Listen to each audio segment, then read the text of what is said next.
تعالي أقولك على أحلى طريقة للمحشي بطريقة بابايا الله يرحمه. أيوة زي ما سمعتي كده، بابا الله يرحمه كان أحسن واحد في الدنيا ممكن يعمل محشي، بيعمله مظبوط بالملي. هقولك على طريقته فيها وإزاي علمها لي. أول حاجة معايا هنا حلة على النار، وحطيت فيها شوية زيت يكونوا شوية حلوين كده، يعني ما تستخسروش في الزيت. وبعد ما حطيت الزيت عندي هنا بصلتين كبار بشرتهم بالمبشرة أو بالكبة زي ما أنا عملت. تبشروهم بشر خشن مش ناعم، عشان الناعم هتلاقوه داب معاكم مش هيبقى باين في المحشي. المحشي بقى عايز البصل يكون مبشور خشن شويه. ثانيا مش هنسيب البصل لحد ما ياخد لون، هنديله بس ايه تقلبتين كده اللي هو يدبل حاجه بسيطه. وبعد كده هننزل بعصير الطماطم. ما بديش للبصل لون عشان ما يبقاش حامي، دي حاجه، وعشان ما يغمقش الصلصه، وعشان كمان يبقى مسكر معايا في التسبيكه.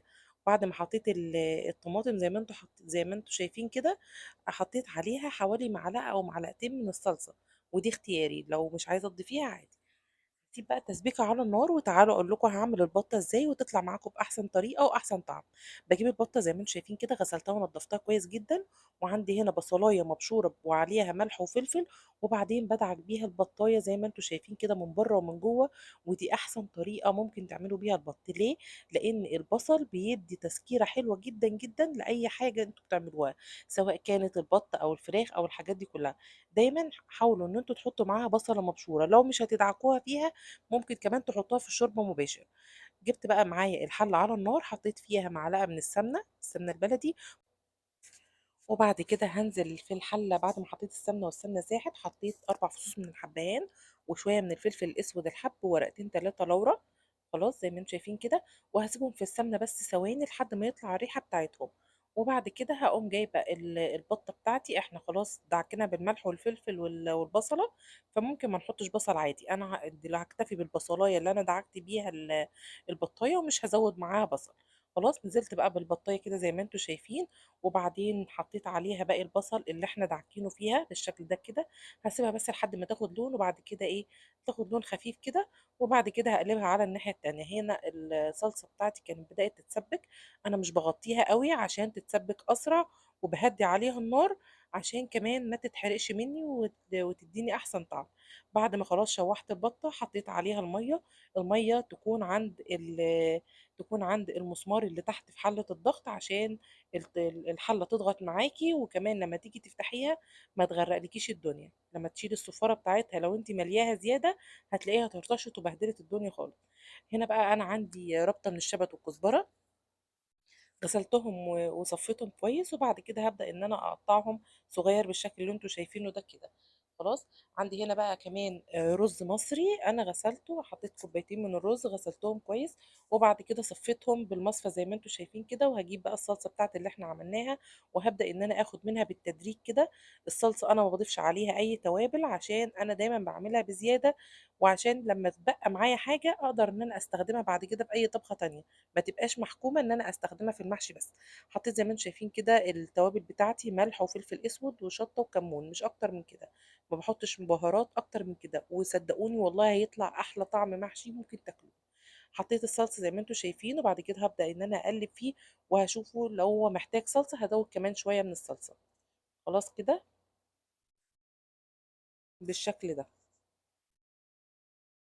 نقلب بقى الخلطة بتاعتنا لحد ما كلها تتغلف بالطماطم بالصلصة يعني اللي احنا حاطينها. وبعد كده هنبدأ نحشي. انا عندي كرنب كنت مجهزاه في الفريزر فهحشيه على طول. هوريكم بقى دلوقتي انا بجهز الحلة اللي هحشي فيها ازاي. عندي هنا كده حلة ألومنيوم، انا بحب اعمل المحشي في حلة ألومنيوم لان بيبقى تسويتها مظبوطة جدا، وبيطلع معايا مظبوط بالسنتي. يعني مش بعمله في حلة تيفال، ولا بعمله في حلة في سيراميك، ولا اي حاجه. احسن تسويه للمحشي في الحله الالومنيوم.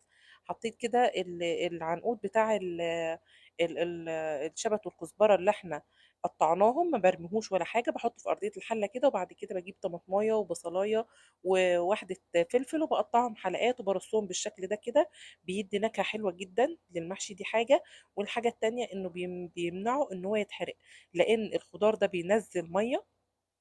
الميه بتاعه الخضار بتخلي المحشي ما يتحرقش، وبتخلي ريحه المحشي تحفه.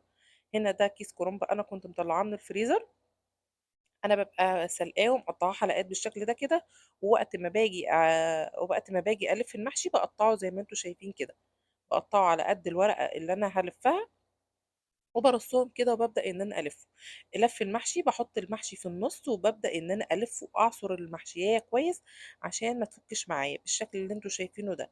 هاعمل معاكم أكتر من واحدة وهاورّيكم إزاي باعمل الورقة لمّا تكون كبيرة وكمان لمّا تكون صغيّرة. أنا الحمد لله ولله الحمد ما بارميش أي ورق خالص لا كبير ولا صغيّر، يعني الكبيرة شوية باتنيها من الجنب زي ما أنتم شايفين كده، شايفين دي عريضة إزاي، ما باهدّرش منها وأقطع الورق الزيادة أو كده، لأ باتنيها من الطرف من ناحية أو من الناحيتين بتاعة المحشي وبابدأ إن أنا ألفّها عادي جدًا.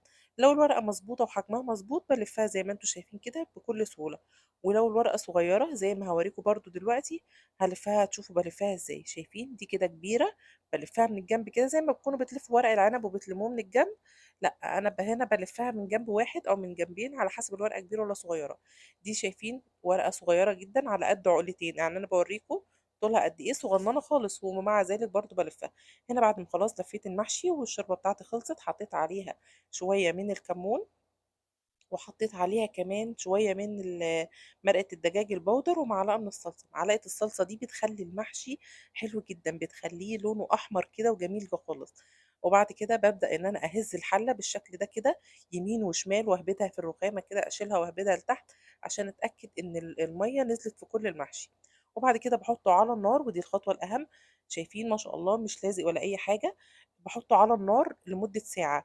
أول ربع ساعة على نار عالية، تاني ربع ساعة على نار متوسطة، تالت نُص ساعة على نار واطية خالص، خالص، من غير ما باكشف عليه ولا أعمل فيه أي حاجة خالص. بالشكل ده كده بيطلع مستوي تمام جدًا.